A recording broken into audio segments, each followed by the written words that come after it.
Welcome to the show for the people. మనం చూస్తున్నాము దేశవ్యాప్తంగా ఎన్నికలు ముగిశాయి. ఎన్నికలకు సంబంధించి ఎవరైతే గెలిచారో వాళ్ళు ప్రభుత్వాలు కూడా ఏర్పాటు చేశారు. ఇప్పటికే పాలనలో నిమగ్నం అయిపోయారు. కానీ ఇప్పటికీ ఎన్నికల సరళిపై, ఎన్నికలు జరిగిన తీరుపై కొన్ని అనుమానాలు ఇప్పటికీ వ్యక్తమవుతూనే ఉన్నాయి. దీనికి తగ్గట్టుగా కొన్ని ఇండిపెండెంట్ సంస్థలు చేస్తున్న వ్యాఖ్యలు ఏవైతే ఉన్నాయో అవి ఎన్నికలు జరిగిన తీరుపైన, ఎన్నికల ఫలితాల మీద ముఖ్యంగా ప్రభావం చూపించారు అనే విధంగా వాళ్ళు చేస్తున్న వ్యాఖ్యలు అయితే దేశవ్యాప్తంగా గందరగోళానికి గురి చేస్తున్నాయి. ఇదే సందర్భంలో ఆంధ్రప్రదేశ్ రాష్ట్రంలో కూడా ఒంగోలు మాజీ ఎమ్మెల్యే తను వేసిన ఒక పిటిషన్, ఆ పిటిషన్ ద్వారా జరుగుతున్న చర్చపైన ఇవాళ మనం చర్చను చేపట్టాం. ఎందుకంటే ఎన్నికల సరళిపైన దేశవ్యాప్తంగా అనుమానాలు అయితే ఉన్నాయి. అయితే ఈ అనుమానాలని నివృత్తి చేయాల్సిన ఎలక్షన్ కమిషన్ మాత్రం చెబుతున్న సమాధానాలు చాలామందికి యాక్సెప్టెడ్ సిచ్యువేషన్లో లేనట్టుగా మనకు అర్థమవుతుంది. ముఖ్యంగా చూస్తే ఏదైతే ఎన్నికల ఫలితాలపైన అనుమానాలు వ్యక్తం చేస్తే వాటిని వీవీప్యాట్లతో సరిచూసుకోవచ్చు అంటూ గతంలో చేసిన వ్యాఖ్యలు కాకుండా ఇప్పుడు మరొకసారి కేవలం మాక్ పోలింగ్ నిర్వహించి మీకు ఏవైతే అనుమానాలు ఉన్నా ఈవీఎంలు కానివ్వండి, అలాగే వీవీప్యాట్లపైన మేము దానిపైన చూపిస్తామనే విధంగా మాట్లాడడంతో ఈ గందరగోళం అంతా జరుగుతున్న నేపథ్యం మనం చూస్తున్నాము. ముఖ్యంగా చూస్తే మాత్రం ఈ ఆరోపణలు ఇప్పుడే మొదటివి కాదు. ఎప్పుడు ఏ పార్టీ అధికారం కోల్పోయినా వాళ్ళు ఫస్ట్ వేలెత్తి చూపిస్తుంది మాత్రం ఖచ్చితంగా ఈవీఎంలనే. గతంలో బ్యాలెట్ పద్ధతిలో జరిగేటప్పుడు ఉన్న గందరగోళం కన్నా ఈవీఎంలు వచ్చిన తర్వాత జరుగుతున్న గందరగోళం మరింత ఆసక్తిని, మరింత అనుమానాలని వ్యక్తం చేస్తున్న నేపథ్యంలో అసలు ఏం జరుగుతుంది దేశవ్యాప్తంగా అన్న ఒక ప్రశ్న అయితే ఖచ్చితంగా ఉంది. ఎందుకంటే ముఖ్యంగా చూస్తే మాత్రం ఆంధ్రప్రదేశ్ రాష్ట్రానికి సంబంధించి చూస్తే గతంలో 2014 అంతకుముందు 2019 ఎన్నికలకు సంబంధించి చూసినప్పుడు ఓడిపోయిన ప్రతిసారి ప్రతి పార్టీ ఆ పార్టీ ఏమో తాము ప్రజాదరణతో గెలిచాము అని చెప్తుంటే ఓడిపోయిన పార్టీలు మాత్రం ఈవీఎం ట్యాంపరింగ్లు, ఈవీఎం హ్యాకింగ్ల ద్వారానే మాకు ఓటమి వచ్చిందనే విధంగా చెప్పే ప్రయత్నం చేస్తున్న పరిస్థితులు చూస్తున్నాం. అది 2024లో కూడా కొనసాగుతుంది. ఇది కేవలం ఆంధ్రప్రదేశ్ రాష్ట్రానికే పరిమితం కాలేదు, దేశవ్యాప్తంగా ఇలాంటి చర్చ జరుగుతుంది. ముఖ్యంగా చూస్తే మాత్రం ఓట్ ఫర్ డెమోక్రసీ ఏదైతే కంట్రీ ఒక స్వచ్ఛంద సంస్థ ఉందో వాళ్ళు దేశవ్యాప్తంగా చేసిన సర్వే ద్వారా దాదాపుగా అంటే ఏవైతే పోలైన ఓట్ల కన్నా లెక్కించిన ఓట్ల సంఖ్య 12.5% ఎక్కువగా ఉంది అనే విధంగా వాళ్ళు చెప్పే ప్రయత్నం చేసిన నేపథ్యంలో ప్రజల్లో ఈ అనుమానాలు మరింత బలపడుతున్నాయి. దీనికి సమాధానం చెప్పాల్సిన ఈ ఎలక్షన్ కమిషన్ మాత్రం డిఫరెంట్ ఆన్సర్స్ చెప్పడంతో ఒక రకమైన ఇబ్బందికర పరిస్థితి మనం ఉందని చెప్పవచ్చు. ఈ సందర్భంలో అసలు దేశవ్యాప్తంగా ఏం జరుగుతుంది, ముఖ్యంగా ఆంధ్రప్రదేశ్ రాష్ట్రంలో ఇప్పుడు ఈవీఎంల ద్వారా ఏదైతే ఎన్నికలు జరిగాయో అవి ట్రాన్స్పరెంట్గా జరిగాయా లేదా అన్న ఒక ప్రశ్నకు సమాధానం వెతికే ప్రయత్నం చేస్తున్నాము. ప్రపంచంలోని అతిపెద్ద ప్రజాస్వామ్య దేశంలో ప్రజలు ఎన్నుకున్న ప్రభుత్వమే పాలిస్తుందా, లేకపోతే ఈవీఎం హ్యాకింగ్ల ద్వారా జరిగిన ప్రభుత్వం పాలిస్తుందా అన్న ప్రశ్నలకు సమాధానం వెతికే ప్రయత్నం చేద్దాం. మనతో పాటు లైవ్లో జాయిన్ అయ్యారు వివి రావు గారు, ఎలక్షన్ వాచ్కి సంబంధించిన సంస్థ నుంచి, అలాగే శేషు గారు రాజకీయ విశ్లేషకులు జాయిన్ అయ్యారు, అలాగే మనతో పాటు బాలగురి స్వామి గారు టీడీపీ నాయకులు మనతో పాటు జాయిన్ అవుతే మరోవైపు భాస్కర్ రెడ్డి గారు వైఎస్ఆర్సీపీ ఐటీ వింగ్ నుంచి కూడా మనతో పాటు లైవ్లో జాయిన్ అయ్యారు. నేను మొదటగా వివి రావు గారి దగ్గరికి వెళ్తాను. వివి రావు గారు, గుడ్ ఈవినింగ్. గుడ్ ఈవినింగ్ అండి.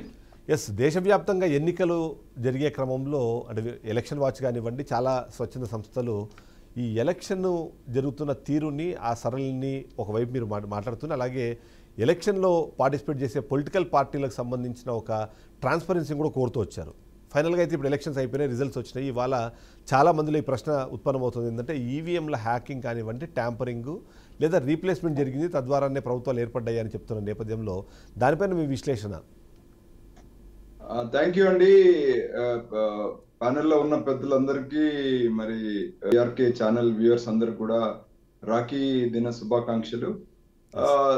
ముందుగా before we come to the present situation ఒక 2 నిమిషాలు నాకు అవకాశం ఇవ్వండి. ఐ టెల్ యూ ఏ నేపథ్యంలో మేము ఆ రోజుల్లో వెళ్ళాం. ఈ రోజు 2009 ఎలక్షన్స్ తర్వాత ఎన్నికల నిఘా వేదిక తరఫు నుండి ఈ దేశంలో ఉన్నటువంటి 13 పార్టీల అధ్యక్షులను ముందే అంటే వారి యొక్క అభిప్రాయాలు తెలుసుకునే ప్రయత్నంలో ఒక సర్వే చేయడం జరిగింది ఎన్నికల నిఘా వేదిక తరఫున. దానికి నేను కన్వీనర్ గా ఉన్నాను. ఆ టైంలో మా సంస్థలన్నీ కూడా అక్కడ సపోర్ట్ చేయడం ద్వారా మాకు ఒక ఫీడ్బ్యాక్ రావడం జరిగింది. ఆ ఫీడ్బ్యాక్ లో ప్రధానంగా సపోర్ట్ చేసినటువంటి ప్రధాన పార్టీ అధ్యక్షుల్లో మన రాష్ట్ర చంద్రబాబు నాయుడు గారు, అలాగే జయలలిత గారు, ఇప్పుడున్న టిఆర్ఎస్ మన వీరు కూడా ఉన్నారు, చంద్రశేఖరరావు గారితో పాటు దేశవ్యాప్తంగా ఉన్న 13 పార్టీల అధ్యక్షుల్ని ఆనాడు మాకు ఇచ్చిన ఫీడ్బ్యాక్ బేసిస్ తోనే మేము సుప్రీంకోర్టులో నేను అంటే ఆ ఫీడ్బ్యాక్ లో వచ్చిన అంశాలను కొద్దిమంది టెక్నికల్ ఎక్స్పర్ట్స్ అభిప్రాయంతో, అంటే నేషనల్ గా ఉన్న టెక్నికల్ ఎక్స్పర్ట్స్ కావచ్చు, ఇంటర్నేషనల్ గా ఉన్నటువంటి ఎక్స్పర్ట్స్ కావచ్చు, వాళ్ళందరి అభిప్రాయాలు సేకరించిన తర్వాత ఒక 50 ప్రశ్నావళిని మేము ఎలక్షన్ కమిషన్ ముందు సంధించాం. దాంట్లో EVM chips manufacturing, EVM manufacturing 15 ప్రశ్నలు, అలాగే దాని డిజైన్ మోడల్ తో పాటు దాని యొక్క ఎలక్షన్స్ లో పనిచేసే ప్రాసెస్ పైన ఒక 15 ప్రశ్నలు, అలాగే ఇంకొక 15 ప్రశ్నలు రిజల్ట్ సందర్భంలో వస్తున్నటువంటి సంశయాలు, అలా ఒక 50 ప్రశ్నల్ని మేము ఎలక్షన్ కమిషన్ ముందు పెట్టడం జరిగింది. ఆనాడు పెట్టిన తర్వాత ఎలక్షన్ కమిషన్ సమాధానం ఇవ్వకుండా దురదృష్టవశాత్తు కౌంటర్ గా మమ్మల్ని ఒక తప్పుదోవ పట్టించే ప్రయత్నంలో వాళ్ళు ఈవీఎంలు అన్ని సరిగా ఉన్నాయి, ఇవంతా కూడా ఏదో దుష్ప్రచారం చేస్తున్నారని చెప్పే ప్రయత్నం చేసిన సందర్భంలో ఆనాడు ఇప్పుడు మన బీజేపీ పెద్దలు అద్వానీ గారు వీరందరూ కూడా మాకు పూర్తి సపోర్ట్ చేశారు. నేను ఈ ఎలక్షన్ కమిషన్ సమాధానాన్ని ఇవ్వలేని పరిస్థితిలో నేను సుప్రీంకోర్టులో ఎలక్షన్స్ అయిపోయిన తర్వాత 1 వీక్ సమయంలో నేను ఇదే అంశాన్ని ఎలక్షన్ కమిషన్ కి ఇచ్చిన ప్రశ్నల్నే మాకు సమాధానం రావట్లేదని చెప్పి సుప్రీంకోర్టు అప్రోచ్ కాగానే అప్పుడున్నటువంటి చీఫ్ జస్టిస్ గారు ఇమీడియట్ గా ఒక నోటీస్ ఇష్యూ చేస్తూ ఎలక్షన్ కమిషన్ ని డైరెక్షన్స్ ఇచ్చారు. దీన్ని రెస్పాన్స్ ఇవ్వమని ఒక కీలకమైన ప్రశ్నలు సవాళ్లు వేయడం జరిగింది. ఇది ఎలక్షన్స్ కి మంచిది కాదని చెప్తూ ఆయన డైరెక్ట్ చేశారు. ఆ డైరెక్షన్ కి సమాధానం రాబట్టే ప్రయత్నంలోనే దాదాపు 2009 నుండి 13 వరకు, అంటే ఇది దేశంలో చట్టం తీసుకొచ్చే వరకు, అంటే ఈవీఎం లో వివిప్యాట్ చట్ట అనేది ఇంట్రొడ్యూస్ చేసే చట్టం తీసుకొచ్చే వరకు మీ అందరికి తెలుసు చాలా పెద్ద తతంగం జరిగింది. ఆ తతంగంలో ఎన్నో మలుపులు చేర్పులు జరిగాయి. మనం ప్రశ్నించినటువంటి ఈవీఎం కి సమాధానం ఎప్పటికీ డైరెక్ట్ గా ఇవ్వలేని పరిస్థితిలో మేము ట్యాంపరింగ్ కూడా ఈవీఎం ను లైవ్ లో ఒక లుకే లైక్ ఈవీఎం ద్వారా దేశవ్యాప్తంగా ఓడిపోయిన ప్రతి పొలిటికల్ పార్టీ మేము ఓడలేదు, వివిరావు గారు ఒక ప్రశ్నించిన ప్రశ్న సమాధానం రాని పరిస్థితిలో ఒక వివిప్యాట్ తయారు చేసుకొని మేమే డెమాన్స్ట్రేట్ చేయడం మొదలు పెట్టాము. ఆ సందర్భంగా అన్ని పార్టీల అధ్యక్షులు వాళ్ళ ప్రాంతాల్లో మాకు అవకాశం ఇచ్చారు, వెళ్ళి వాళ్ళ సపోర్టర్స్ కి మేము డెమాన్స్ట్రేట్ చేయడం, మీడియాలో డెమాన్స్ట్రేట్ చేయడం జరిగింది. అయినా ఎలక్షన్ కమిషన్ పడకుండా సమాధానాలు ఇవ్వకుండా ప్రశ్నించే మమ్మల్ని రివర్స్ ప్రశ్నించినప్పుడు మేము ఛాలెంజ్ తీసుకున్నాము. తీసుకుని ఎలక్షన్ కమిషన్ లోకి వెళ్ళడం కూడా జరిగింది. ఇదే పార్టీల రిప్రజెంటేషన్ తీసుకొని వెళ్ళినప్పుడు అక్కడ సమాధానం ఇవ్వకుండా మేము ట్యాంపరింగ్ ఒక ప్రోటోకాల్ ఇచ్చాము. ఆ ప్రోటోకాల్ లో మేము అడిగాము ఏంటంటే ఒక 100 ఈవీఎంలు తీసుకొచ్చి మాకు లైవ్ ఆడ ర్యాండమ్ గా దేశవ్యాప్తంగా అన్ని గోడౌన్స్ తీసుకొచ్చి పెట్టారు. పెట్టిన తర్వాత దాంట్లోంచి మేము 20 సెలెక్ట్ చేసి దాంట్లో 4 మేము టేబుల్ మీద తీసుకొని ట్యాంపర్ చేయడానికి మేము ఓపెన్ చేసి ప్రయత్నం చేస్తున్నప్పుడు మమ్మల్ని మధ్యలో ఆపడం జరిగింది. ఆ సందర్భంగా అక్కడ ఉన్నటువంటి పెద్దలు సుబ్రహ్మణ్య స్వామి గారు, జీవీఎల్ నరసింహారావు గారు, మొత్తం అక్కడ ఉన్న టీం అంతా కూడా చాలా అక్కడ ఉన్న chief election commissioners Naveen Chawla గారి ఆధ్వర్యంలో ఒక టీవీ అంటే ఎలక్షన్ సుప్రీంకోర్టు ఆదేశాల మేరకు సర్వేలెన్స్ కెమెరాల ముందు ఇదంతా జరిగింది. మేము వారికి సమాధానం ఇయ్యని పరిస్థితిలో మేము బయటికి రావడం జరిగింది. ఆ తర్వాత మేము టీవీ9 లో లైవ్ ఈవీఎం ను కూడా ట్యాంపర్ చేసి చూపించాము. ఆ తర్వాత ఎలక్షన్ కమిషన్ ఈవీఎం ట్యాంపరింగ్ అన్నది సాధ్యమే అన్నది అలౌ చేసిన తర్వాత అప్పుడు పెద్ద మార్పు వచ్చింది, మీ అందరికి తెలుసు. ఈ మార్పులో భాగంగా చట్టం కూడా వచ్చింది. చట్టం వచ్చిన తర్వాత 2014 నుండి 17 మధ్యలో ఇదే బీజేపీ కూడా ఆ వివిప్యాట్లకు డబ్బులు ఇవ్వని పరిస్థితిలో మళ్ళీ సుప్రీంకోర్టుకి వెళ్ళాం. మళ్ళీ సుప్రీంకోర్టు డైరెక్షన్ మేరకు 2018లో మోడీ గారి ప్రభుత్వం మనకు 3000 కోట్లు ఇచ్చింది. ఆ 3000 కోట్లు ఇచ్చిన తర్వాతనే ఫస్ట్ టైం 2018లో ఒకసారి నేను మళ్ళీ మీ దగ్గరకు వస్తాను వివిరావు గారు. మీ దగ్గరకు వస్తాను, నేను మీ దగ్గరకు వస్తాను, మీ దగ్గర మళ్ళీ వస్తాను ఒకసారి. శేషి గారు మీ దగ్గరకు వస్తాను నేను ఒకసారి. శేషి గారు, గెలిచిన వాళ్ళందరూ ప్రజాదరణ, ఓడిపోతే మాత్రం అది ఈవీఎంల ట్యాంపరింగ్, ఇది కామన్గా వింటున్న ఫినామినా. కానీ అదే సందర్భంలో ఈసీ వ్యవహరిస్తున్న తీరు కూడా చాలా రకాల అనుమానాలకైతే తావిస్తుంది. సరే, ఇప్పుడు గెలిచిన పార్టీలు ఒక వర్షం నింపించవచ్చు, కానీ అదే పార్టీలు ఓడిపోయినప్పుడు ఇది ట్యాంపరింగ్కు సాధ్యమే అనే విషయాన్ని డెమాన్స్ట్రేట్ చేసే ప్రయత్నం చేశాయి. వాటిని అన్ని సందర్భాల్లోనూ అంటే ఓరల్గానే కొట్టివేసేసారు తప్ప దాన్ని టెక్నికల్గా అవకాశం ఇవ్వలేదు అన్న ఒక పాయింట్ వినిపిస్తుంటే, లేదు మేము అంతా దేశవ్యాప్తంగా అందరి టెక్నికల్ వాళ్ళకి మేము ఛాలెంజ్ ఇచ్చాము, ఎవరు దాన్ని ట్యాంపర్ చేయలేకపోయినారు అనేది ఈసీ ఒక చెప్పే మాట వినిపిస్తుంటుంది మనకి. సో ఫైనల్గా ఎలా చూడాలంటారు దీన్ని? అందరికీ నమస్కారం. ప్రజాస్వామ్యంలో ప్రభుత్వాలు ప్రజల చేత ఎన్నుకోబడతాయి అంటారు కదా, బట్ ఇప్పుడు ఆరోపణలన్నీ కూడా ప్రజల చేత కాదు, ఎలక్ట్రానిక్ ఓటింగ్ మిషన్ల చేత ఎన్నుకోబడుతున్నాయి అనేటటువంటి ఆరోపణలు వస్తున్నటువంటి నేపథ్యంలో ఇప్పుడు మనం ఈ చర్చ చేపట్టిన సందర్భం. అయితే ఎలక్ట్రానిక్ ఓటింగ్ మిషన్స్ వచ్చినప్పుడు ఇప్పుడు సార్ చెప్పినట్లుగా ఆరోపణలు వచ్చాయి. ఒక బటన్ మీద ఒక పార్టీకి నొక్కితే ఇంకొక పార్టీకి ఓటు పడుతుంది అనేటటువంటి ఒక ప్రధానమైనటువంటి ఆరోపణ వచ్చింది. ఆ ఆరోపణలు బేస్ చేసుకునే వీళ్ళు ఒక ఉద్యమం చేస్తే ఒక కోర్టులో కేసులు వేశారు, సుప్రీంకోర్టులో కేసులు వేస్తే ఆ కేసులో వచ్చినటువంటి తీర్పు ఫలితంగా లేకపోతే ఎలక్షన్ కమిషన్ ఆఫ్ ఇండియాకి భారత ప్రభుత్వానికి ఇచ్చినటువంటి డైరెక్షన్ల మేరకు వివిప్యాట్స్ వచ్చాయి. వివిప్యాట్ ఏంటి అని అంటే మన ఆరోపణలకి అది సాక్ష్యంగా నిలబడుతుంది. మీరు ఏ గుర్తుకైతే ఓటు వేశారో ఆ గుర్తు స్లిప్ వివిప్యాట్ లో పడిపోతుంది. కాబట్టి ఓటు వేస్తున్నప్పుడే ఓటరు తనకి ఏ పార్టీకి వేసుకున్నాం అనేటటువంటి స్లిప్ చూసుకోవచ్చు. అది ఒకటి, దానికి ఒక క్లారిటీ వచ్చింది. తర్వాత వచ్చినటువంటి ఆరోపణ ఏంటి అని అంటే ఈవీఎంలను ట్యాంపరింగ్ చేయొచ్చు, హ్యాకింగ్ చేయొచ్చు అనేటటువంటి ఆరోపణలు వచ్చాయి. దాని తర్వాత ఇప్పుడు కొత్తగా వచ్చినటువంటి ఆరోపణ ఏంటి అని అంటే పోలైనటువంటి ఓట్ల కంటే కూడా లెక్కించినటువంటి ఓట్లు 12.5% అదనంగా వచ్చాయి అనేది ఒక ప్రధానమైనటువంటి ఆరోపణని సందీప్ దీక్షిత్ మాజీ ఎంపీ కాంగ్రెస్ పార్టీ లీడరు తీసుకుని వచ్చినటువంటి సందర్భం ఉంది. దీనివల్ల దేశంలో 79 లోక్సభ స్థానాల్లో ఫలితాలు తారుమారైపోయినాయి అనేటటువంటి ఒక ప్రధానమైనటువంటి అభియోగము ఆరోపణలు వస్తున్నటువంటి నేపథ్యంలో ఇప్పుడు అసలు ఇంత టెక్నాలజీ పెరిగినటువంటి ఈ సందర్భంలో మనం మొత్తం ఓటింగ్ సిస్టాన్ని ఎలక్ట్రానిక్ మిషన్స్ ద్వారా చేస్తున్నటువంటి ఈ సందర్భంలో 5 గంటలకో 6 గంటలకో పోలింగ్ అయిపోతే మీరు రాష్ట్రంలో ఉన్నటువంటి ఎన్నికల కమిషనర్ ఎంత శాతం పోలింగ్ అయిందో చెప్పలేకపోతున్నారండి.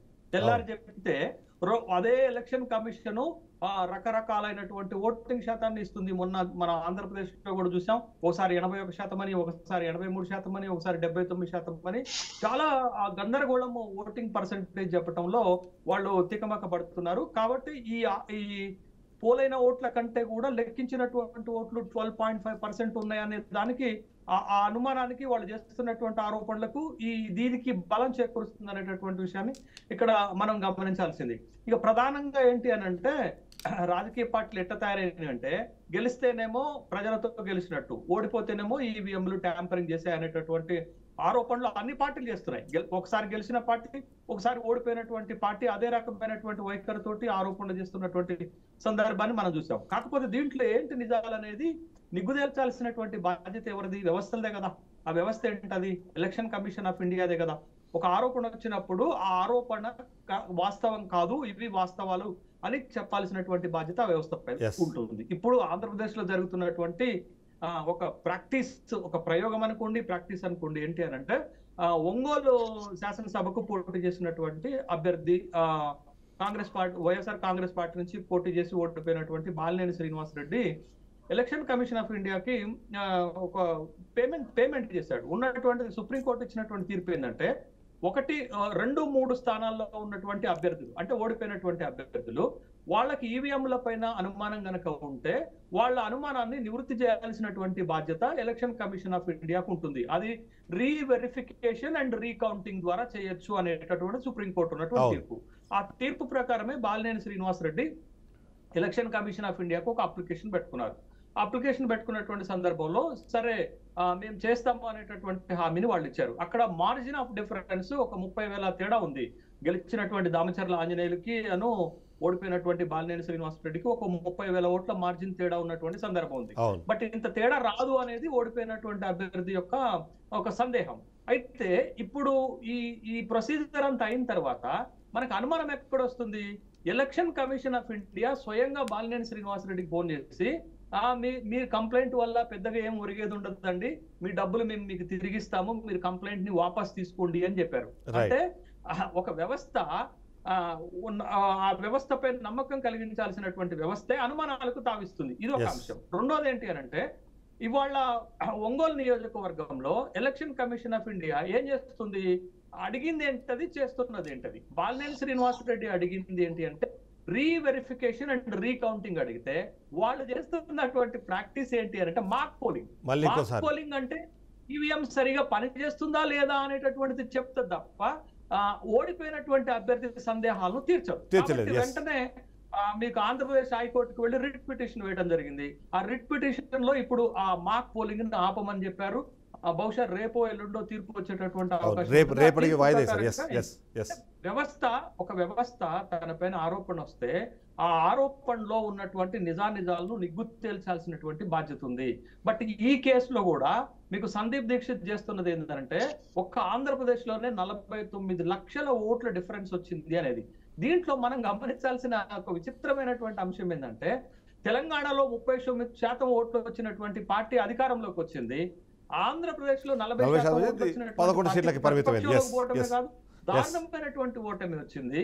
వాళ్ళు ఇంకా ఓటమి నుంచి అసలు ఇంకా తేరుకోలే.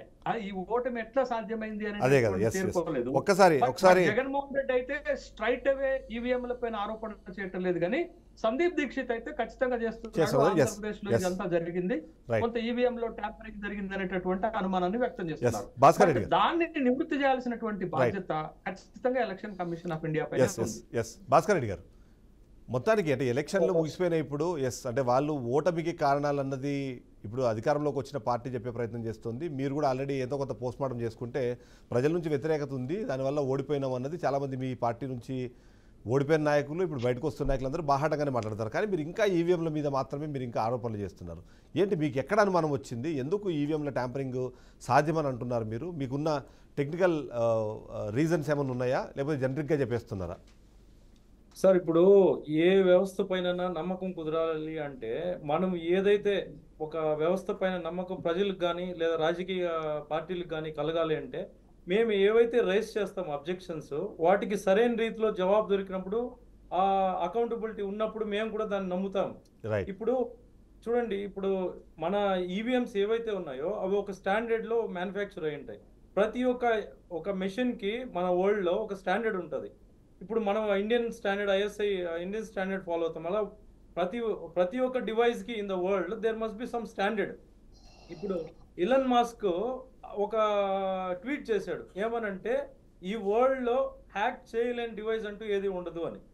ఇప్పుడు అలాంటి సిచ్యువేషన్ ఉన్నప్పుడు మనకి జవాబుదారీతనము ఈవీఎంస్ నుంచి ఎలక్షన్ కమిషన్ నుంచి మనం ఎక్స్పెక్ట్ చేస్తాం. ఇప్పుడు మీరు చూసుకోండి, మన ఫోన్స్ని అప్పుడు రాహుల్ గాంధీ ఒక పార్లమెంట్లో పెద్ద రభసే జరిగింది, నా ఫోన్ని హ్యాక్ చేస్తున్నారు, నేను ఫేస్ టైం కాల్స్ చేయాల్సి వస్తుంది, వాట్సాప్ కాల్స్ చేయాల్సి వస్తుంది. అంటే పెగాసస్ అనే ఒక సాఫ్ట్వేర్తో ఎవరి ఫోన్ అయినా హ్యాక్ చేయొచ్చు అనే ఒక అంశం అందరూ డిస్కస్ చేసాం దాని గురించి. ఇప్పుడు మేమేమంటున్నామంటే ఇప్పుడు మేధావి వర్గం ఏదైతే ఉందో, ఇంతకు ముందు మన పెద్దలు వివి రావు గారు మాట్లాడినట్లు మేమైతే స్పష్టంగా చెప్తున్నాం, అరే మాకు ఈ అబ్జెక్షన్స్ ఉన్నాయి, వీటికి మీరు సమాధానం చెప్పండి. మీరు అవి సమాధానం చెప్పకుండా మీరు తప్పుదోవ పట్టించే విధంగా చేస్తున్నప్పుడు ఖచ్చితంగా ప్రజల్లో ఒక అనుమానం అనేది రేకెత్తడం సహజం. ఇప్పుడు మా యొక్క అంశం ఏంటంటే, బాలినేని వాసు గారు ఒంగోలు యొక్క అసెంబ్లీ నియోజకవర్గంలో ఈ రోజు కొత్తగా అతనేం పోటీ చేయడం లేదు, 99 నుంచి పోటీ చేస్తున్నాడు, దాదాపు 7వ ఎలక్షన్ ఇది.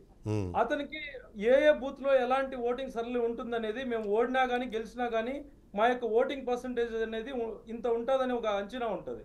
ఇప్పుడు మాకు ఎలక్షన్ కౌంటింగ్ రోజు మేబీ స్టేట్ వైడ్ యొక్క సరళి చూసి మా ఏజెంట్స్ ఎవరైతే ఉన్నారో వాళ్ళ యొక్క కాన్ఫిడెన్స్ లెవెల్స్ తగ్గిపోయి కొంతమంది వాకౌట్ చేసి వచ్చిండొచ్చు. అలా అన్నంత మాత్రాన కౌంటింగ్ ప్రాసెస్ అనేది ఒక పద్ధతి ప్రకారం జరిగి ఉండాలి. జరిగిన తర్వాత మేము అడుగుతున్నాం ఈరోజు, అరే మేము ఇప్పుడు మా ఓటింగ్ ఆ రోజు 17C ఫామ్లో ఇన్ని ఓట్లు పోలయ్యాయి, టోటల్ ఓట్స్ ఇన్ని, దీనికి ఇక్కడ మీరు కౌంటింగ్ చేసిన ఓట్లకి మాకు పోలైన ఓట్లకి మ్యాచ్ అవ్వడం లేదు, దీనికి మేము రీవెరిఫికేషన్ అంటే రీకౌంటింగ్ అడుగుతున్నాం. వాళ్ళకున్న అబ్జెక్షన్ ఏంటో మాకైతే అర్థం కావడం లేదు. మాక్ పోలింగ్ చేయడం అనేది ఒక మేమైతే ఇప్పుడు వాళ్ళు చెప్తున్న పాయింట్ అదే కదా, మీకు 17C ఇచ్చేటప్పుడు ఎక్స్ప్లెయిన్ చేసి చూపించి ఓకే అన్న తర్వాత మీతో సంతకం తీసుకున్న తర్వాతనే ఆ ఈవీఎంలు అన్న వాటిని సీల్ చేసి స్ట్రాంగ్ రూమ్లో భద్రపరిచారు, మళ్ళీ మీ ఎదురుగానే ఓపెన్ చేశారు. ఈ మధ్యలో ఎక్కడ ట్యాంపరింగ్ ఎక్కడ అవకాశం ఉంది, హ్యాకింగ్ ఎక్కడ అవకాశం ఉంది? అంతేకాకుండా కీలకంగా చూసి ఈసీ చెప్తున్న మాట ఏంటంటే అవి ట్యాంపర్ ప్రూఫ్, అసలు ఎట్టి పరిస్థితుల్లో వాటిని హ్యాక్ చేసే అవకాశం లేదు. బికాజ్ ఎందుకంటే దాంట్లో ఒక ఫర్మ్వేర్ అన్నదే లేదు, దాంట్లో ఒక చిప్ అన్నదే, అట్లాంటి హ్యాకింగ్కి అవకాశం లేని చిప్ని మేము వాడాము అన్నది వాళ్ళు చెప్తున్నమాట. సరే సార్, ఇప్పుడు నేను ఎలక్షన్ జనరల్ ఏజెంట్గా ఉన్నానండి మా అసెంబ్లీ అభ్యర్థికి. నేను కౌంటింగ్కి వెళ్ళాను, కౌంటింగ్ ప్రారంభమైంది, అక్కడున్న స్టాఫ్ 3 ఉంటారు, election assistant, super observer, counting అతను 3 ఉంటారు అక్కడ. 3 ఉన్నప్పుడు ఒక అతను తీయడమే టోటల్ బటన్ నొప్పుతున్నాడు. అది ప్రాసెస్ అది కాదు కరెక్ట్. అక్కడ ఈవీఎం మనం ఓపెన్ చేయగానే ఒక గ్రీన్ లేబుల్ సీల్ ఉంటుంది, రిజల్ట్ బటన్ పై నొక్కాలి. ఓకేనా? ఇట్లా డిస్ప్లే ఎప్పుడు మీరు poll close time, poll start time ఇవన్నీ చూపించిన తర్వాత టోటల్ ఓట్స్ అనేది చూపిస్తుంది. సో అక్కడ స్టార్ట్ చేయడం చాలా మందికి, నేను జనరల్ ప్రతి టేబుల్ దగ్గరికి వెళ్ళినప్పుడు చాలా మందికి కనీస అవగాహన లేదు, ట్రైనింగ్ లేదు. ఇప్పుడు కన్ఫ్యూజన్ ఎక్కడ ఉంటుందంటే, నేను ఒక చోట అబ్జెక్షన్ చేశాను. ఇక్కడ మీరు చూసారంటే పోల్ ఎండ్ టైం అనేది ఆ రోజు ఏ రోజైతే మన మే 13 జరిగిందో ఈవినింగ్ 5 o'clock లేదా 6 o'clock 7 o'clock లేదా 11 o'clock ఆ డేట్ అండ్ టైం అని చూపించాలి, కానీ ఈ రోజు టైం చూపించకూడదు, లేదా జస్ట్ ఒక 15 days బ్యాక్ చూపించకూడదు. ఇది మిస్ మ్యాచ్ ఉంది, ఇందులో తప్పు ఉంది, ఇది నేను వీవీప్యాట్ లెక్కించాలి ఇది అంటే ఆర్ఓ గారు ఏమన్నారంటే, లేదండి మీరు ఎక్కడో ఒక చిన్న పొరపాటు మీరు తీసుకొని మీరు బుల్డోజ్ చేయాలంటే ఇది కుదరదు, మేము ఇది ఇప్పుడు ఏం చేయలేము, దాన్ని పక్కన పెడతాం, కావాలంటే లాస్ట్ లో కౌంటింగ్ చేస్తాం, అంతేగాని మీరు ప్రతి చోట అట్లా అబ్జెక్ట్ చేయకూడదు అని చెప్పాడు. ఇలా ఒక 10 instances లైవ్ లో అతను చూపిస్తే నా మాట అతను పట్టించుకోలేదు. సో మేము ఎలక్షన్ కౌంటింగ్ లో మేము ఓడిపోతూ ఉండొచ్చు, బట్ ఎలక్షన్ కౌంటింగ్ చేసే ప్రాసెస్ కానీ 17C ఫామ్ ఇచ్చే ఒక ప్రాసెస్ కానీ సరిగా ఫాలో అవ్వలేదు. ఇప్పుడు మీరు చూసారంటే మాది 200. ఒక్కసారి భాస్కర్ రెడ్డి గారు, నేను మళ్ళీ మీ దగ్గరకు వస్తాను. మీ దగ్గర మళ్ళీ వస్తాను. నేను ఒకసారి బాలగురుస్వామి గారు కూడా ఒకసారి మాట్లాడదాం. బాలగురుస్వామి గారు, అబ్జెక్షన్స్ ఉన్నాయి కదంటే, మీ పార్టీకి సంబంధం లేని విషయమైనా సరే ఏంటంటే అబ్జెక్షన్స్ ఉన్నప్పుడు వీటిని నివృత్తి చేయాల్సిన బాధ్యత ఈసీ మీద ఉంటుంది, కానీ ఆ ఈసీ ఆ పని చేయట్లేదు. గతంలో 2019లో మీకు గుర్తుంటే వైసీపీ గెలిచిన నేపథ్యంలో కూడా మీ పార్టీ నుంచి సిమిలర్ ఇలాంటి ఆరోపణలే చేశారు. మీరు అప్పుడు వాటిని డెమాన్స్ట్రేట్ చేసే ప్రయత్నం కూడా చేశారు, సుప్రీంకోర్టు దాకా కూడా వెళ్ళిన పరిస్థితి ఉంది. సో ఇప్పుడు అదే తరహా అనుమానాలు వాళ్ళు నివృత్తి చేస్తున్నప్పుడు మేమందరం సిద్ధంగా ఉన్నాం అనే విధంగా మాట్లాడడము, లేకపోతే ఆ ప్రాసెస్ని కంపల్సరీ గెలిచినా సరే ఆ ప్రాసెస్ని కొద్దిగా వాళ్ళు అడిగిన పద్ధతిలో చేయండి అని కోరడంలో తప్పేం లేదని నేను అనుకుంటున్నాను. మీరు ఎలా చూస్తారు దీన్ని? ఎందుకు ఇలాంటి పరిస్థితి? దేశంలో గెలిచింది ఈవీఎంలా లేకపోతే ప్రజల అభిమతం అన్నది అర్థం కాని విషయం ఎందుకు అంటారు? Thank you sir. మీకు ప్యానల్లో ఉన్న పెద్దలకి, బీఆర్కే వీక్షకులకి అందరికి ముందుగా ధన్యవాదాలు, నమస్కారాలు తెలియజేస్తున్నాను. అయితే సోదరులు చెప్తా, ఆ రోజు ఏజెంట్కి వెళ్ళాను, జనరల్ ఏజెంట్గా ఉన్నాను, ఏదో ఈవీఎం తేడా వస్తే ఆర్ఓ గారు దాన్ని యాక్సెప్ట్ చేయలేదు అని చెప్పి అన్నారు. ఎందుకనంటే నేను కూడా కౌంటింగ్ ఏజెంట్కి వెళ్ళాను. కౌంటింగ్ ఏజెంట్కి వెళ్ళినప్పుడు మనం 17C ఫామ్ తీసుకెళ్ళి మనం ఇక్కడి నుంచి ఆర్డీఓ ఆఫీస్లో నుంచి కన్సల్టెంట్ ఆఫీస్ నుంచి తీసుకెళ్లిన లిస్ట్కి అక్కడికి కొంచెం వేరియేషన్ వచ్చినప్పుడు కూడా ఆ ఈవీఎంకి ఏవైతే ట్యాగ్ చేస్తున్నారో వాటిని పరిగణలోకి తీసుకోవాలని చెప్పేసి ఫస్టే స్టార్టింగ్లోనే ఆర్ఓ గారు చెప్పడం జరిగింది. తర్వాత సోదరులు చెప్పినట్టు ఏదన్నా అలాంటి అబ్జెక్షన్స్ వచ్చినప్పుడు అవి పక్కన పెట్టేసి, ఎందుకనంటే దాన్నే లెక్కిస్తా కూర్చుంటే కౌంటింగ్ ఫలితం లేట్ అవుతుంది కాబట్టి వాటిని లాస్ట్లో తీసుకొని వీవీప్యాట్లతో లెక్కిస్తామని చెప్పి చెప్పడం కూడా జరిగింది. మాకైతే ఎక్కడ కూడా ఎక్కడ రాలేదు. లాస్ట్లో ఎందుకనంటే టాలీ కావడానికి ఈవీఎంలకి వీవీప్యాట్లకి టాలీ చేసుకునేదానికి బ్యాలెన్స్ అవుతున్నాయా లేదని చూసుకునేదానికి లాస్ట్లో వీళ్ళకి కొన్ని రౌండ్కి కావాల్సినవి కొన్ని పక్కన పెట్టేసి అవి లాస్ట్లో లెక్కించడం జరిగింది. ఇక్కడ ఎందుకనంటే ఓటు వేసినప్పుడు మనం దాన్ని వీవీప్యాట్లో చూస్తే మనం ఎవరికి ఓటు వేసామని చెప్పేసి ఆ సింబల్ దాంట్లో కనిపిస్తుంది first of all.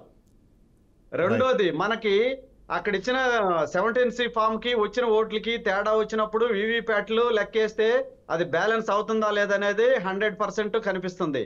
Only EVM మీద అయితే కష్టం అవుతుంది, కానీ వీవీప్యాట్లు కూడా ఉన్నాయి కాబట్టి రెండు బ్యాలెన్స్ అవుతున్నాయా లేదా, కరెక్ట్ గా వచ్చినాయా లేదనే చూసుకునేదానికి 100% అవకాశం ఉంది.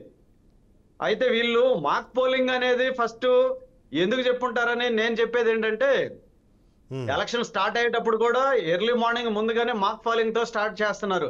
ఈ మాక్ పోలింగ్ లో ఎన్ని ఓట్లు వేసారు, ఆడ ఎన్ని చూపిస్తున్నాయి అనేది అది చూసుకోవడానికి, క్లియర్ చేసుకునేదానికి ఇచ్చింది ఒకటి మాక్ పోలింగ్. లేదు మాక్ పోలింగ్ మాకు వద్దన్నప్పుడు వీవీప్యాట్లే లెక్కించాలి, ఈవీఎం లో వచ్చిన వాటికి వీవీప్యాట్ లో వచ్చిన వాటికి బ్యాలెన్స్ అవుతున్నాయా లేదో మాకు ఇవి కావాలి, ఇవే లెక్కించాలని అడిగి తీసుకోవడంలో కూడా తప్పేం లేదు. ప్లస్ ఎందుకని చెప్తున్నామనంటే, ఎందుకనంటే 2019లో కూడా మాకు కొన్ని డౌట్లు రేజ్ అయినాయి. ఎందుకనంటే మేము చేసిన పరిపాలనకి, మేము చేసిన అడ్మినిస్ట్రేషన్ కి వచ్చిన రిజల్ట్ కి ఇంత వ్యత్యాసం ఎందుకు వచ్చింది, ఇలా ఎందుకు వచ్చింది, ఎక్కడ పొరపాటు జరిగింది అనేది మేము అడిగాం ఆ రోజు. అట్లానే ఇప్పుడు ఎందుకనంటే అంత మంచి పరిపాలన చేసిన మాకే 23 వచ్చినప్పుడు వీళ్ళు చేసిన రాజకీయాలకు అడ్మినిస్ట్రేషన్, పరిపాలన ఇవాళ అంతా రాజకీయాలకు అన్ని మాఫియాలే కాబట్టి వీళ్ళకి పాపం మైండ్ పోయింది. ఇక్కడ టెక్నికల్ అంశాలు మాత్రం మాట్లాడదు, ఎందుకంటే ఇవాళ ఆ పొలిటికల్ అంశాల్లోకి వెళ్ళకూడదు. బట్ ఏంటంటే పార్టీలుగా మీ వాయిస్ వినిపించాలి అన్న దాంట్లో మాత్రం తప్ప దయచేసి ఇవాళ పొలిటికల్ డిస్కషన్స్ మనం వెళ్ళమేవద్దు. శ్రీధర్ గారు, ఇవాళ దేశవ్యాప్తంగా జరుగుతున్న చర్చ ఏవైతే ఎన్నికలు జరిగాయో అవి సజావుగా జరగలేదు. జరిగే క్రమంలో ఈవీఎంలకు సంబంధించి ఎన్నో ప్రశ్నలు వస్తున్నాయి, వాటికి సమాధానం ఇవ్వడంలో ఈసీఐ ఫెయిల్ అవుతుంది అన్న ఒక వాదన వినిపిస్తున్న నేపథ్యంలో టెక్నికల్ ఎక్స్పర్ట్గా మీరు చెప్పండి, ఎలాన్ మస్క్ అనే వ్యక్తి ఒక విషయం చెప్తాడు, any electronic device can be hacked అని చెప్పి తను చెప్తాడు.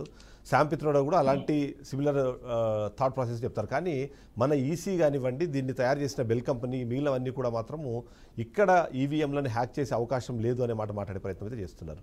టెక్నికల్ ఎక్స్పర్ట్గా మీరు మీ అనాలిసిస్ వినిపించండి. నిజంగానే any electronic device can be hacked, అదే సమయంలో దీనికి ఉన్నట్టు ఎలాంటి ఇంటర్నెట్ సౌకర్యం లేని ఈవీఎంలను హ్యాక్ చేసే అవకాశం ఉంటుందంటారా?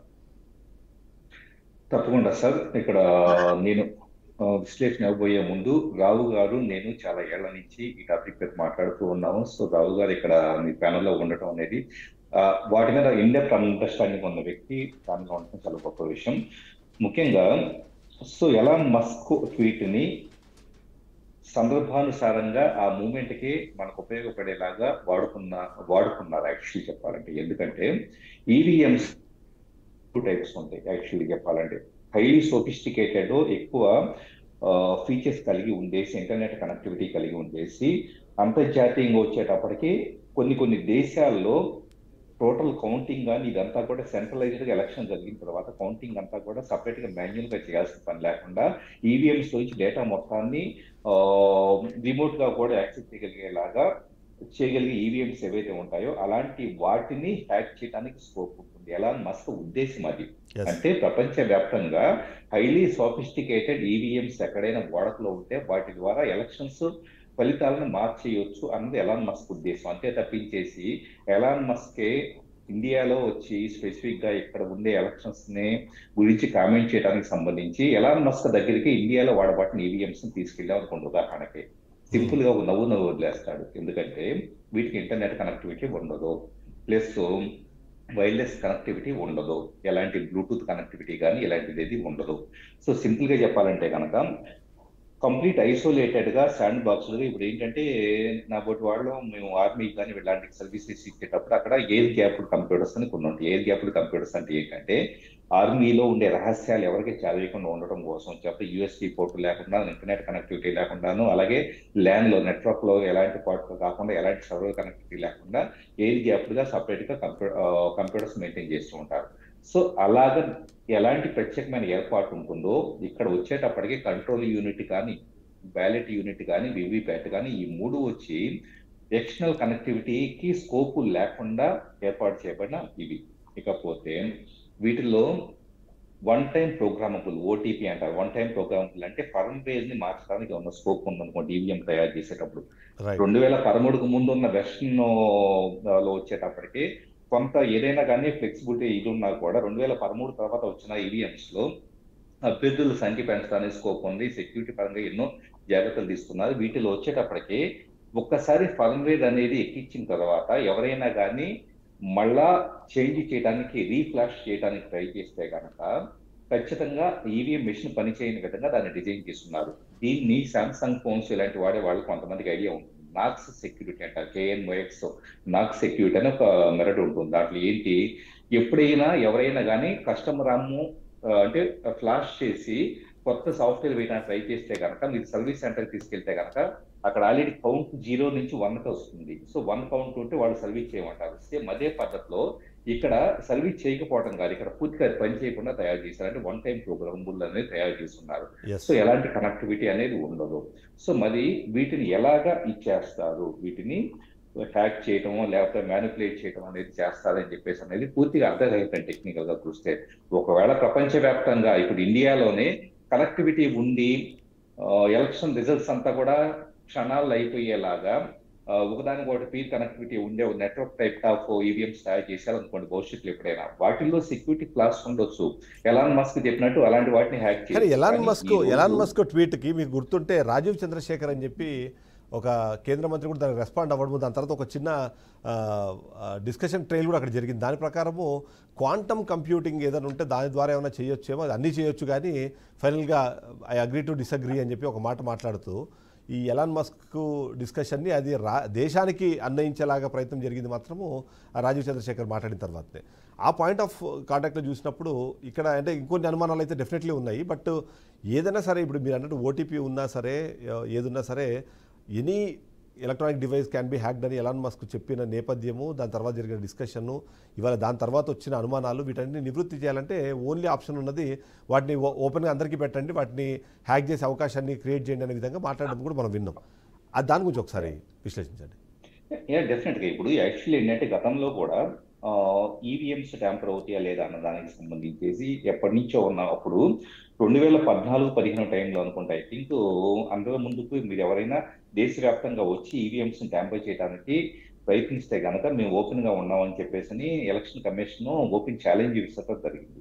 సో సహజంగా ఎలా ఉంటాయి అంటే రకరకాల పార్టీస్ వాళ్ళ యొక్క ఓటమిని అంగీకరించలేక, జీర్ణించుకోలేక సింపుల్ గా ఆ ఆరోపణలు అయితే చేస్తూ ఉంటాయి, కానీ ఎలాంటి ఓపెన్ ఛాలెంజ్ వచ్చినప్పుడు ఎవరు ముందుకు రాదు. ఒకవేళ కొంతమంది వచ్చినా కూడా నిరూపించలేకపోతారు. నిరూపించగలిగితే అప్పుడే ఈవీఎంస్ వచ్చేటప్పుడు స్టాప్ చేసుకుంటే వాళ్ళు. సో సింపుల్ గా కావాలంటే వీళ్ళు ఏదైతే గనక వీవీప్యాట్లు లెక్కించాలని చెప్పేసి అడుగుతున్న దాన్ని డిమాండ్ చేయవచ్చు, అంతే తప్పించేసి అసలు ఈవీఎంలే పనిచేయవు, ఈవీఎంలు హ్యాక్ చేస్తారు అని చెప్పేసి అనేది. మరి ఇదే అంటే ఒక టెక్నికల్ గా చూడాలంటే 2019లో ఎలా గెలుస్తున్నారు, 2019లో మరి కూడా అప్పుడు కూడా సేమ్ టైప్ ఆఫ్ ఈవీఎంసే కదా వాడుకలో ఉంది. సో ఎప్పటికప్పుడు ఎలక్షన్స్ ఈవీఎంలు అయితే కనుక ఎలక్షన్ కమిషన్ మార్చదు కదా. సో ఇవన్నీ కూడా వివిరావు గారు ఇక్కడ ఒకటి హ్యాకింగ్కి అవకాశం ఉంది లేదు అన్న పాయింట్ ఒకటైతే, మరొక కీలకమైన అంశము దేశవ్యాప్తంగా మాట్లాడేది ఏంటంటే ఎన్నైతే ఈవీఎంలు మ్యానుఫ్యాక్చర్ అయ్యాయో అవి మొత్తంగా కాకుండా 1,00,000 ఈవీఎంలు మిస్సింగ్ అన్నది చాలా రోజుల నుంచి మనం వింటూ వస్తున్నాం. దానికి సంబంధించి ఏదైనా సమాచారం ఉందా? ఎందుకంటే ఆ ఆరోపణ కూడా చాలా కీలకం. ఎందుకంటే ఇక్కడ ట్యాంపరింగ్కి అవకాశం లేనప్పుడు రిప్లేస్మెంట్ చేశారనేది కూడా వైసీపీ ఒక వాదన వినిపించే ప్రయత్నం చేస్తుంది. ఎందుకంటే స్పెసిఫిక్గా ఐ థింక్ విజయనగరంలో ఒక చోట వీవీప్యాడ్ అదేది మన ఈవీఎం మెషిన్ ఓపెన్ చేయగానే 91% దాంట్లో ఛార్జింగ్ చూపిస్తుంది అన్నది ఏదో వాళ్ళు ఒక ఆరోపణ చేశారు. థ్యాంక్స్ శ్రీనివాస్ గారు, థ్యాంక్స్ అండి. మీరు కూడా మొదటి నుండి ఫాలో అవుతున్నారు.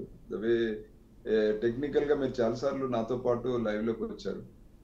అదే ఒకటి ప్రధానంగా ఆలోచించాల్సింది, టెక్నికల్ ఎక్స్పర్ట్స్ కి పొలిటికల్ పార్టీస్ కి వాళ్ళకున్న పరిమితులు ఏంటంటే, పొలిటికల్ పార్టీస్ కి మొత్తం దీనిపైన అవగాహన, ఏజెంట్స్ కి అవగాహన ఇవ్వాల్సినటువంటి ఎలక్షన్ కమిషన్ పూర్తి ఓపెన్నెస్ లేకపోవడం ప్రధాన అంశం.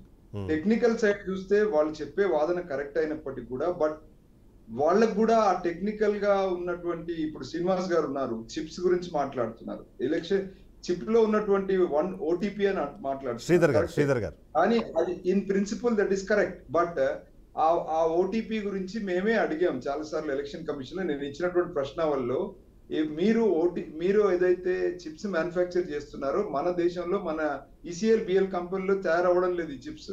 You're sending it to the chips manufacturing Japan Renesas company లేదా యుఎస్ లో ఉన్నటువంటి కంపెనీస్ కి మీరు పంపిస్తున్నారు.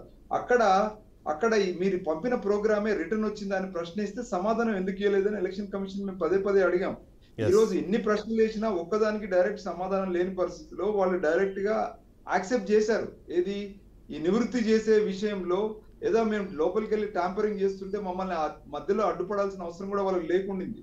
వాళ్ళు మాకు పేటెంట్ రైట్స్ ఉన్నాయి, మేము ఓపెన్ చేయను అని చెప్పి ఈసీఎల్ బిఎల్ కంపెనీ మమ్మల్ని ఆపాల్సిన అవసరం కూడా లేదు. అయినా కూడా మళ్ళీ పదే ఛాలెంజ్ చేయడం అనేది సిగ్గుచెట్టు. ఇది అందరు తెలిసిన విషయమే. నేను దాయడానికి ఏం లేదు. ఆ రోజు మేము లైవ్ లో చెప్పిన విషయం అన్ని పార్టీల ప్రతినిధులు చూశారు. రాశారు డెమోక్రటిక్ రిస్క్ అని చెప్పేసి ఎలక్షన్స్ ముందు రాశారు. ఆ తర్వాత మోడీ గారు పవర్ లో కూడా వచ్చారు. ఆ బుక్ పదే పార్లమెంట్ లో కూడా చూపించారు. ఆ బుక్ లో మొత్తం కంటెంట్ అంతా కూడా ఇచ్చింది నేనే, జీవీ నరసింహారావు గారికి. దాంట్లో ఫస్ట్ పేజ్ లో రాసుకున్నాను. ప్రధానంగా నేను చెప్పదలుచుకుంది ఏంటంటే, చాలా గ్యాప్స్ విషయంలో కనెక్టివిటీ లేదు. టెక్నికల్ ఎక్స్పర్ట్స్ కి పొలిటికల్ పార్టీస్ కి సరైన సమాచారం ఇవ్వడంలో గ్యాప్స్ ఉన్నాయి. ఆ గ్యాప్స్ ను ఇయ్యలేని పరిస్థితిలో మనం చట్టం కూడా ఎలో చేశారు. పార్టీలు గొడవ చేశాయి, ఒక చట్టం తీసుకొచ్చాము. ఆ చట్టంలో VVPAT already become a part of the. ఇది ప్రధాన ప్రిన్సిపల్ ఒకటి ఉందండి, మీరందరూ దయచేసి అర్థం చేసుకోండి. Between the day of polling and counting EVM లో ఓట్ అనేది డిజిటల్ షేప్ లో ఉంటుంది, అది ట్యాంపర్ కి గురవుతుంది, అది ఎలో చేస్తుంది, కానీ ఎలాంటి ఆధారాలు వదిలిపెట్టదు. ప్రజాస్వామ్యంలో మనకు కావాల్సింది ఏంటి? ఏదైనా ఆధారం కానీ మీరు అన్నట్టు వీవీప్యాట్లు లెక్క పెడితే సమస్య సొల్యూషన్ ఉంది అనుకున్నప్పుడు వాటిని లెక్క పెట్టకుండా ఆపడం అనేది కూడా ఒక విషయం. ఇది దయచేసి ఒక్క నిమిషం అర్థం చేసుకోండి. ఏదైనా మన పాలనా యంత్రాంగంలో ప్రజాస్వామ్యంలో అందరికీ ఓపెన్నెస్ అనేది మ్యాండేట్ ఫర్ డెమోక్రసీ సర్వైవల్ కోసం. కానీ ఆ మ్యాండేట్ అంశమే ఇక్కడ మనం ప్రశ్నిస్తున్నాం. ఏమంటే between the day of polling and counting digital shape లో ఉన్న దాన్ని ట్యాంపరింగ్ గురవుతుంది, కానీ అది ఎలాంటి ఆధారాలు వదిలిపెట్టదు అనేటువంటి గొడవ వచ్చినప్పుడే ఎలక్షన్ కమిషన్ మనం వీవీప్యాట్ ఎలో చేసింది. ఆధారం అంటే ఏంటి? ఐటీ యాక్ట్ 2000 ఏం చెప్తుందంటే any information stored in digital shape has to be followed by A hard copy. అంటే ఒక ప్రింట్ షేప్ లో ఉన్న దానికి మాత్రమే అథెంటికేషన్ చేయొచ్చు. అందుకే ఇలా ఫోన్ ట్యాంపరింగ్ కానీ లేదా డిజిటలైజ్డ్ గా ఉన్న ఏ కేసు కూడా ఇప్పటి వరకు ఈ గత 20 సంవత్సరాల్లో కోర్టుకు వెళ్ళింది ఏది కూడా నిర్ధారణ కాలేదు. ఈవెన్ గత రానున్న రోజుల్లో కాదు. అదే ఎలాన్ మస్క్ గారు చెప్పారు. అంటే ఏంటి? ప్రతి అంశంలో కూడా డిజిటైజేషన్ లో ఉన్న ఇన్ఫర్మేషన్ కి ఆధారం కావాలంటే హార్డ్ కాపీ మీద అథెంటికేషన్ కావాలి. అదే సమాచార చట్టం కూడా అదే చెప్తుంది. కోర్ట్స్ కూడా డిజిటైజ్డ్ ఇన్ఫర్మేషన్ అలౌ చేయవు. అందుకనే ఇప్పటి వరకు ఏ కోర్టు కూడా ప్రూవ్ చేయలేకపోయింది. బాలినేని శ్రీనివాసరావు విషయంలో కూడా ఎలక్షన్ కమిషన్ అంత ధీమాగా మాట్లాడుతుందంటే వాళ్ళకి తెలుసు మీరు చెప్పేది అక్కడ సక్సెస్ కాదని. ఎందుకంటే వాళ్ళ ప్రొసీజరే తప్పు. ఏంటంటే మీరు ఎప్పుడైతే వెరిఫికేషన్ అలౌ చేయడానికి వీవీప్యాట్లు ఇంట్రొడ్యూస్ చేశారో మళ్ళీ ఎందుకు మా ర్యాండమైజేషన్ అనేది పెట్టారు? ర్యాండమైజేషన్ అంటే ఏంటి? ఏదో ఒక ఈవీఎంలలో ఉన్న అన్ని ఒక 5 6 మేము ర్యాండమ్ గా చూపిస్తాం. ఇది దుర్మార్గం. ఇది నేను ఒకటే అంటున్నాను. ఈవీఎంస్ ఒక 1 డేలో ఎందుకండి రిజల్ట్స్? వారం రోజుల్లో చేయండి. ప్రపంచంలో ఉన్నటువంటి అతిపెద్ద ప్రజాస్వామ్యాలు యూఎస్ కానీ యూకే కానీ 1 మంత్ కౌంటింగ్ చేస్తాయండి. ఎందుకు ఇండియా ఓన్లీ 1 డేలో కౌంటింగ్ చేయాలి? ఇది దుర్మార్గం కాదా? ఎలక్షన్ కమిషన్ ఈ ప్రశ్నకు సమాధానం మనం అడిగితే ఇవ్వలేదు. ఈ రోజు కూడా అద్దంకి దయాకర్ గారి దగ్గర నుండి తెలంగాణలో ఉన్నటువంటి 20-30 మంది కాంగ్రెస్ లీడర్లు గత ఎలక్షన్స్ 2 ఎలక్షన్స్ లో అడిగారు. గతంలో ఇదే టీడీపీ వాళ్ళు అడిగారు. దేశవ్యాప్తంగా బీజేపీ అడిగింది. ప్రతి పార్టీ అడిగింది. ఇవాళ అధికారంలో ఒక్క చోట ఇన్స్టెన్స్ లో సమాధానం చెప్పేస్తే ఇంకా అందరు నోరు మూస్తుంది. వాళ్ళు చెప్పే పరిస్థితిలో లేరు. వాళ్ళని అడగకూడదు. నేనది ఎలక్షన్ కమిషన్ అడుగుతున్నాను, ఈ దేశ ప్రజల్ని పౌరులను అడుగుతున్నాను. ఎందుకు మనకేం తొందర ఉంది? ఒక్క రోజులో రిజల్ట్స్ ఎందుకు కావాలి? ఇప్పుడే చెప్పారు మన మిత్రులు. నేను అక్కడ వెళ్ళి అడిగాను ఒక ఏజెంట్ గా, కానీ కౌంటింగ్ మనకు తొందర ఉందంటున్నాను. కౌంటింగ్ తొందర ఎందుకు? నేను చెప్పేది ఒక్కొక్క కంటెస్టెంట్ కి 5 బాక్సులు అలౌ చేయండి. నాకు నా ప్రాంతంలో బాలినేని శ్రీనివాసరెడ్డి గారికి ఖచ్చితంగా నా ప్రాంతంలో నాకు ఒక 50 పోలింగ్ బూత్లలో ఖచ్చితమైనటువంటి నమ్మకం ఉంది, నాకు వస్తుందండి. నాకు ఒక 10 పోలింగ్ బూత్ల అవకాశం ఇవ్వండి. టైం 2 రోజులు కాదు, వారం రోజులు కౌంటింగ్ చేయండి. ఈ దేశానికి ప్రజాస్వామ్యం నిలబెట్టుకోవడానికి ఒక్క రోజులో రిజల్ట్ ఎందుకని అడుగుతున్నాను. ఇది దుర్మార్గం కాదా? ఇది ఒక కాన్స్పిరసీ కాదా ఈ దేశంలో? ఇది ఎవరు చేస్తున్నారని పక్కన పెడితే సమాధానం ఎందుకు చెప్పరు? టెక్నికల్ ఎక్స్పర్ట్స్ మీదనో ఓడిపోయిన వాళ్ళ మీద దూషణలు పెట్టి ఎలక్షన్ కమిషన్ ఒక కరెక్ట్ అయినటువంటి ఐఏఎస్ ఆఫీసర్లకు టెక్నికల్ సంబంధం లేని వాళ్ళ నిర్ణయాలు చేయబెట్టి ఇదంతా ఎవరు చేస్తున్నారు? ఎందుకు ఒక అసెంబ్లీలో గానీ ఒక పార్లమెంట్ లో గానీ ఇలాంటి మీడియాలు ప్రశ్నించినప్పుడు చర్చలు ఎందుకు ఎలో చేయనప్పుడు సమాధానం లేనప్పుడు ఇంకా మనం ఎప్పటికీ ఇంతే అనేది ఒక నరేషన్లోకి వెళ్ళి ఇప్పుడు ఓట్లు వేసిన వాళ్ళు ఎవరికి వేసాము అన్నది చెప్పుకోలేనప్పుడు లేకపోతే దాన్ని ఎక్స్ప్లెయిన్ చేయడంలో ఈసీ ఫెయిల్ అయితే ఖచ్చితంగా ఉంటుంది. అయితే మరొక మాట శేష్ గారు, ఇక్కడ అందరూ అడుగుతున్న మరొక కీలకమైన ప్రశ్న ఏంటంటే 20Cని మీరు ఈసీ వెబ్సైట్లో పెడతాను అంటారు. అలాంటిది ఎలక్షన్లు అయిపోయి 75 రోజులు దాటుతుందని ఇప్పటివరకు కూడా ఫామ్ 20C ఎందుకు పెట్టట్లేదు అన్నది మరొక ప్రశ్న. మీరు ఇంకా ఎక్కడ పారదర్శకత ఉంది? పారదర్శకత ఉంటే నిజంగానే ఎలక్షన్ కంప్లీట్ అయిపోయిన తర్వాత వితిన్ 24 అవర్స్లో ఉన్న కనీసము ఎంత పర్సెంటేజ్ వచ్చిందని చెప్పాలి. కానీ అది ఈసారి అయితే 2-3 రోజులు టైం తీసుకున్నట్టుగా అర్థమవుతుంది. మనకి ఇప్పుడు 75 రోజులు అయినా సరే ఫామ్ 20C పెట్టలేని పరిస్థితిలో ఈ టైంలో ఇలాంటి అనుమానాలకి మరింతగా అది ఊతమిచ్చే అవకాశం లేదంటారా శేష్ గారు? ఇప్పుడు ఎలక్షన్ కమిషన్ పైన ఒక్క ఈవీఎంల విషయంలోనే కాదు, అనేక రకాలైనటువంటి ఆరోపణలు ఉన్నాయి. దేశంలో ఇంత పెద్ద ప్రజాస్వామిక దేశంలో రాజ్యాంగబద్ధంగా ఏర్పడిన ఒక స్వతంత్ర agency election commission of India చాలా పారదర్శకంగా ఉండాల్సినటువంటి దగ్గర ఉండట్లేదు అనేటటువంటి అభిప్రాయాలు వ్యక్తమవుతున్నాయి కదా. ఇటీవల వెనుజులాలో జరిగినటువంటి ఎలక్షన్ చూసాం కదా, ఎంత దారుణంగా ఎలక్షన్ జరిగాయో. అట్లాంటి ఎలక్షన్ భారతదేశంలో జరగటానికి అవకాశం ఉంటుందా? ఉండదు కదా. ఇవాళ ఎలక్షన్ కమిషన్ ఆఫ్ ఇండియా దగ్గర ఈవీఎంల పైన ఆరోపణలు వస్తున్నాయి. బహుశా అది ఎలన్ మస్క్ లేకపోతే రాజీవ్ చంద్రశేఖర్ అభిప్రాయాలు మనం ఇద్దరిని పరిగణలోకి తీసుకోలేకపోయినా ఈవీఎంలు ట్యాంపరింగ్ హ్యాకింగ్ జరుగుతుంది అనేటటువంటి దాన్ని election commission of India prove చేయలేకపోతుంది అనుకుందాం, పక్కన పెడదాం దాన్ని. కానీ ఇప్పుడు వస్తున్న ఇంకొక ఆరోపణ ఏంటది, ఇంకొక ఆరోపణ ఏంటంటే పోల్డ్ ఓట్స్ కి కౌంటెడ్ ఓట్స్ కి డిఫరెన్స్ వస్తుంది అనేది కదా ఒక పెద్ద కొత్తగా ఆ రకంగా వస్తున్నటువంటి ఆరోపణ. 2024 లోక్సభ లేకపోతే ఆయా రాష్ట్రాల్లో జరిగినటువంటి శాసనసభ ఎన్నికల్లో తెరపైకి వస్తున్నటువంటి వాదన అదే కదా. మరి దీన్ని అయితే ప్రూవ్ చేయొచ్చు కదా, ఎందుకంటే వివిప్యాట్లు ఉంటాయి అక్కడ, వెరిఫికేషన్ చేసుకోవడానికి అవకాశం ఉంది, రీకౌంట్ చేసుకోవడానికి ఒక అవకాశం ఉంది. కాబట్టి మరి దీనన్నా ప్రూవ్ చేయొచ్చు కదా. మనకి ఎందుకు ఎలక్షన్ కమిషన్ ఆఫ్ ఇండియా వెనకపోతుంది అనేటటువంటి విషయం. అంటే ఎలక్షన్ కమిషన్ ఆఫ్ ఇండియా తనపై వస్తున్నటువంటి ఆరోపణలకి పారదర్శకంగా సమాధానం చెప్పడానికి ఎందుకు ముందుకు రావట్లేదు అనేటటువంటి సందేహాలు అయితే ప్రజాస్వామికవాదులు వస్తున్నటువంటి సందర్భాన్ని మనం చూసాం. ఇదే కాదండి, మీకు ఇంకొక ఆరోపణ, ఇప్పుడు నిన్న Jammu and Kashmir and Haryana assembly elections కి డేట్స్ అనౌన్స్ చేస్తున్నప్పుడు కూడా చాలా విమర్శలు వచ్చాయి కదా.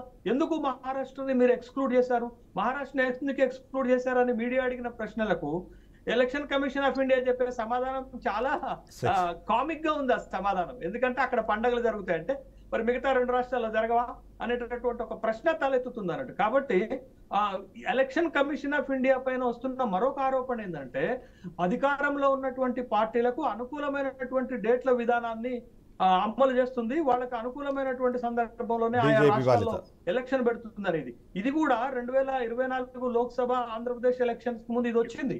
గతంలో 2019లో ఆంధ్రప్రదేశ్ లో ఫస్ట్ ఫేజ్ ఎలక్షన్, ఇప్పుడు వచ్చేసరి ఫస్ట్ ఫేజ్ అనేక రకాలైన అనుమానాలు ఆరోపణలు కూడా వచ్చాయి. 4th ఫేజ్ వచ్చి ఎలక్షన్ జరిపించారు. అంటే ఎందుకు ఆ ఫేజ్ ఇచ్చారు అనేటటువంటి దానికి సరైనటువంటి సమాధానం లేదు. రాజకీయంగా ఎన్నటువంటి ఆరోపణలు వస్తాయి కానీ బట్ కొన్ని ఆరోపణలకైనా కొన్ని సందేహాలకైనా ఎలక్షన్ కమిషన్ ఆఫ్ ఇండియా సమాధానం ఇవ్వాల్సినటువంటి అవసరం ఉంది. కానీ ఇప్పటి వరకు వస్తున్నటువంటి ఏ ఆరోపణలపై కూడా ఎలక్షన్ కమిషన్ ఆఫ్ ఇండియా ఓ స్పష్టతనివ్వాల్సినటువంటి ప్రయత్నం కూడా చేయట్లేదు. ఒంగోలులో జరుగుతున్నది అదే కదా. డిఫీటెడ్ క్యాండిడేట్ అడుగుతున్నది ఒకటి, election commission of India practice చేస్తున్నది ఒకటి. అంత వైవిధ్యం కనపడుతున్నప్పుడు మీకైనా నాకైనా లేకపోతే ప్యానెల్లో ఉన్న వాళ్ళకైనా లేకపోతే సామాన్య ప్రజానికైనా ఖచ్చితంగా డౌట్స్ ఎరైజ్ అవుతాయి కదా, సందేహాలు వస్తాయి కదా. ఆ సందేహాలను నివృత్తి చేయాల్సినటువంటి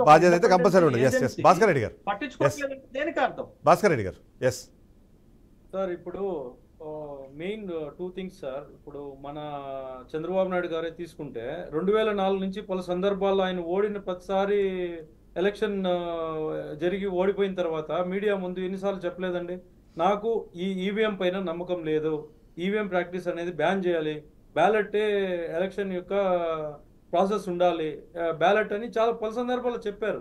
రీసెంట్గా మీరు పార్లమెంటు ప్రెసిడెన్షియల్ అడ్రస్ దీంట్లో ఉన్నప్పుడు అఖిలేష్ యాదవ్ గారు ఒక మాట చెప్పారు, నాకు ఉత్తరప్రదేశ్లో 80 నియోజకవర్గాలు సమాజ్వాదీ పార్టీ గెలిచినా కూడా నాకు బ్యాలెట్ పద్ధతిలో ఎలక్షన్ జరగాలి, దానిపైనే నాకు నమ్మకం ఉంది అని ఒక మాట చెప్పారు. తర్వాత నేనేం చెప్తున్నానంటే ఈరోజు పెద్దలు శ్రీధర్ గారు చెప్పినట్లు దాన్ని హ్యాక్ చేయలేకపోయిండొచ్చు, కానీ అక్కడ ప్రాసెస్ ల్యాప్సెస్ చాలా చోట్ల ఉన్నాయి సార్. ఇప్పుడు 70C ఫాము ఒక పోలింగ్ ప్రెసిడింగ్ ఆఫీసర్ 70C ఫామ్ని కరెక్ట్గా రాయలేని వ్యక్తిని అకౌంటబుల్ చేసి అతను సస్పెండ్ చేయాల్సిన అవసరం ఉందా లేదా? ఇప్పుడు మీరు కౌంటింగ్ చేసినప్పుడు ఆ ఈవీఎంలో వచ్చిన ఓట్లు 70C ఫామ్లో ఉన్న ఓట్లు టాలీ కానప్పుడు అతను ఎవరిని అకౌంటబుల్ చేయాలి? అప్పుడు మాకు ఒక రైట్, ఒక హక్కు ఉంది కదా. ఇక్కడ మిస్ మ్యాచ్ జరిగిన మీ ప్రాసెస్లోనే ల్యాబ్స్ ఉన్నప్పుడు మేము ఈ ఎలక్షన్ ప్రాసెస్ని ఎలా నమ్ముతాము? సో ఇలాంటి ల్యాబ్సెస్ ఉన్నప్పుడు ఎలక్షన్ కమిషన్ కూడా జవాబుదారీతనం ఉండాలి. మాకు ఇక్కడ వస్తున్న సమస్యల మీరు అన్నట్టుగా వస్తున్న సమస్యలు ఏంటంటే అనుమానాల కన్నా నివృత్తి చేసే క్రమంలో ఈసీ వ్యవహరిస్తున్న తీరు అన్నది ఎక్కువ అనుమానాలు తావిస్తుంది అనుకుంటాను. ఎస్ గురుస్వామి గారు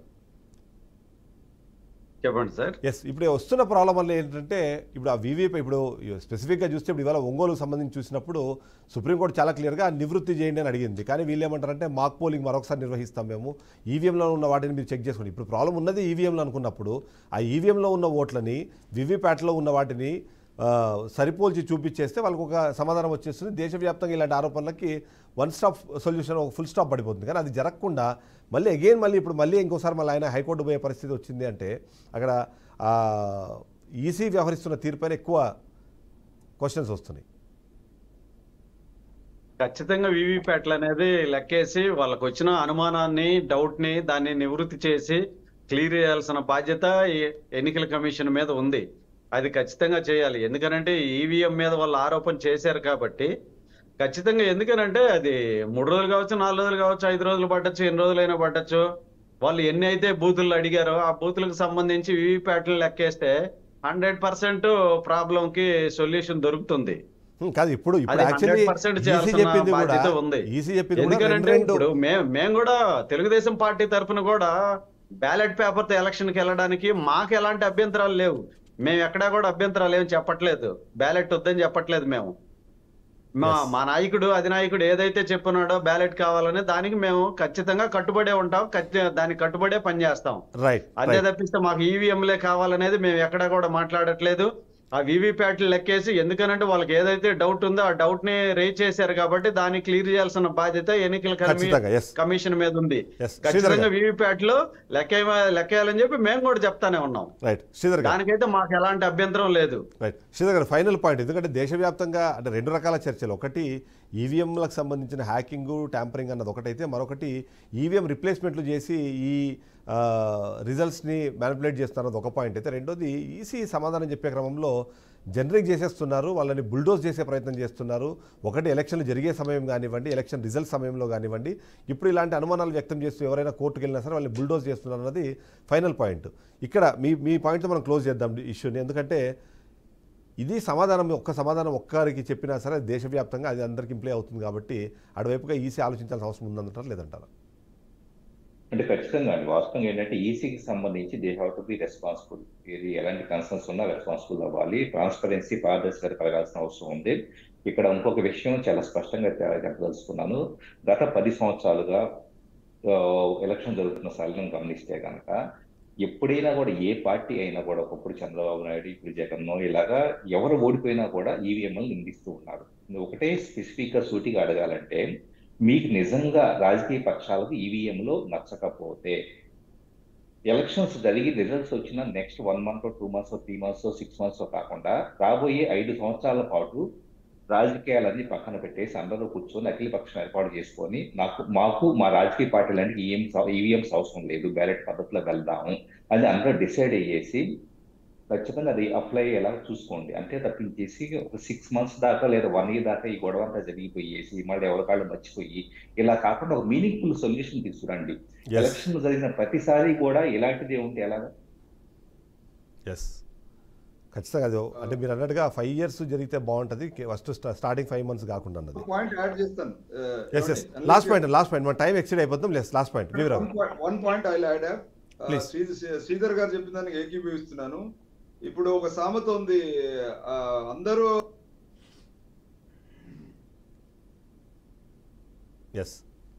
మీ వాయిస్ రావట్లేదు రావు గారు మీ వాయిస్ మ్యూట్లో పడ్డట్టు, ఒకసారి చెక్ చేసుకోరా ప్లీజ్.